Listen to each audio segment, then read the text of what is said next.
केशवसृष्टी उद्यान येथे जाण्यासाठी सकाळी ट्रेन पकडली आणि 8:30 वाजता बरोबर भाईंदर स्टेशनला पोहोचलो. तेथून रिक्षा केली.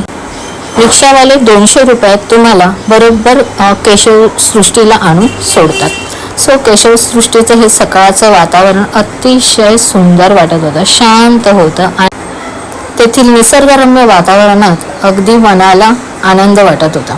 सो 25 जणींचा आमचा हा ग्रुप होता. 9:30 वाजता आम्ही नाश्ता केला. नाश्त्यामध्ये कांदे पोहे होते, भजी होती, त्यानंतर जिलेबी होती, चटण्या होत्या, असे खूप पदार्थ होते. त्यानंतर आमच्या जे ग्रुपमधल्या मेन होत्या तिने आम्हाला या कंपनीबद्दल सांगितलं.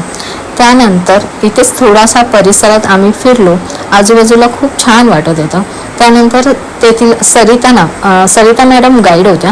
त्यांनी आम्हाला केशवसृष्टीबद्दल संपूर्ण माहिती दिली की आम्ही आज काय पाहणार आहोत किंवा ह्या केशवसृष्टीमध्ये काय काय होतं आणि काय काय असणार आहे ते आम्हाला दाखवणार आहेत.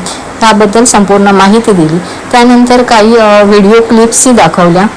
तेथील होणारे काही प्रोजेक्ट असतात, म्हणजे जसं प्लास्टिक कचऱ्यापासून कसं प्लास्टिकचं पुनर्निर्माण केलं जातं, तर तेही आम्हाला दाखवलं. मशीनमध्ये प्लास्टिक टाकून वगैरे ते अशा व्हिडिओ दाखवल्या. तर चला आता आम्ही सगळ्याजणी तयार आहोत सरिताबरोबर जाण्यासाठी आणि इथूनच आता सुरुवात होणार आहे.